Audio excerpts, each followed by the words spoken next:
1841. Sur le plateau de Lannemezan, près de Tarbes, le vent souffle fort. C'est un endroit austère et pauvre. Dans le hameau de Cantaus, 6 jeunes filles sentent le besoin de se tourner vers Dieu. Chacune a senti l'appel au fond de son cœur, et chacune en fait confidence aux autres. Leurs parents comprennent cet appel et ne font pas obstacle. C'est ici une marque d'amour immense de leur part. Cet amour rappelle l'amour au sein du foyer de Nazareth, qui sera le modèle de la congrégation. Elles vont s'instruire au couvent le plus proche, chez les filles de la Croix à Ozon, situé à 10 km de Cantaus. Mais les habitants de Cantaus sont très attachés à ce que leurs filles vivent leur vocation chez elles, dans le village. Avec l'accord de l'évêque de Tarbes, le prêtre de Cantaus, l'abbé Bazerque, achète un terrain contigu à l'église du village pour y construire le couvent. Les jeunes filles défricheront le terrain par elles-mêmes, un vrai travail d'équipe, prémisse du sens communautaire qui sera un des 3 piliers de la fondation. Les familles et les villageois feront le reste en bâtissant le couvent de leurs mains. L'abbé Bazerque leur laissera son presbytère le temps des travaux. Pendant 7 ou 8 mois, les jeunes filles partagent leur vie entre l'église, le chantier et leur foyer. Elles franchissent le seuil du presbytère le 14 août 1843, inaugurant ainsi la vie en communauté en qualité de novice. Une 7e jeune fille d'Escala s'est jointe aux fondatrices. La congrégation est née. Le premier soutien de ce travail acharné, c'est la prière, que l'abbé Bazerque encourage vivement. Dans son zèle, il impose à la petite communauté des conditions très dures, dans un logement précaire et avec une nourriture insuffisante.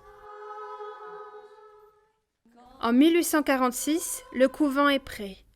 Il est le résultat d'une belle histoire d'amour entre Dieu et les petits de son peuple.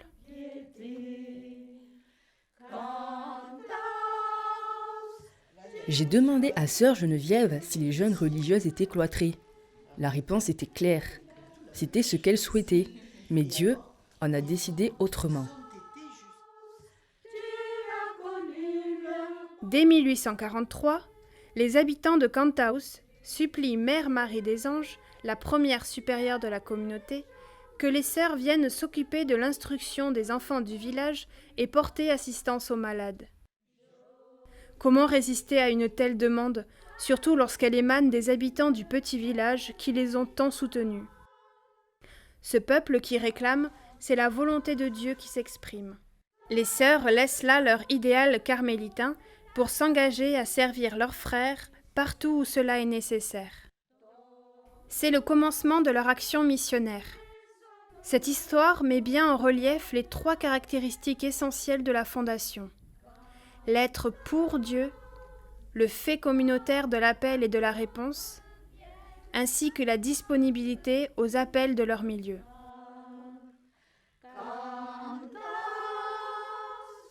Monseigneur Laurence, l'évêque de Tarbes, les charge d'être comme Joseph, en leur demandant de s'efforcer d'honorer leur glorieux patron, en consacrant leur vie aux travaux qu'exige dans l'ordre du salut l'instruction chrétienne des jeunes filles et le soin des malades. Le modèle du foyer de Nazareth sera appliqué partout dans le monde, là où les sœurs s'installeront. Toutes ensemble dans la contemplation de l'amour de Dieu et dans le service du prochain. L'église de Cantaus servira d'école pendant les premiers temps, et les sœurs seront si exemplaires qu'elles seront appelées partout dans le sud-ouest de la France. Les pères de Garaison soutiendront spirituellement la communauté, et le père Paye de Sus apportera une aide appréciée, en particulier pour la formation des sœurs et le développement des écoles. Les vocations suivront la même accélération. C'est le temps du développement.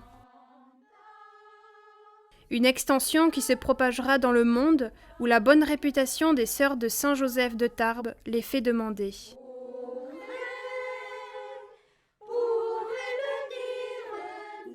En 1902, La congrégation compte 504 sœurs et 137 maisons.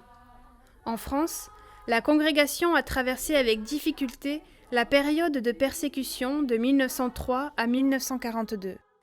Des lois de sécularisation interdisaient aux congrégations de pratiquer l'enseignement.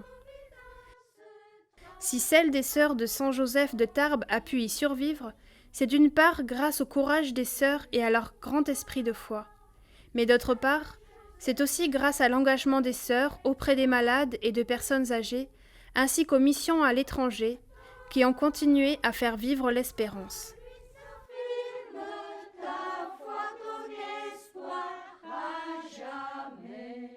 L'expansion dans le monde, c'est d'abord en Inde, en 1882, à Bangalore dans le sud. Puis, c'est au tour de l'Amérique du Sud, en commençant par l'Équateur en 1887, puis le Venezuela en 1889, le Pérou en 1892 et la Colombie en 1897. Une expansion qui se poursuit aujourd'hui vers l'Amérique avec le Mexique, le Brésil et les États-Unis, l'Afrique avec la Somalie, le Kenya, le Malawi, l'Ouganda, Djibouti et la République démocratique du Congo. L'Asie, toujours en Inde, avec plusieurs États du sous-continent. L'Europe, avec, outre la France, l'Espagne, l'Angleterre, l'Autriche.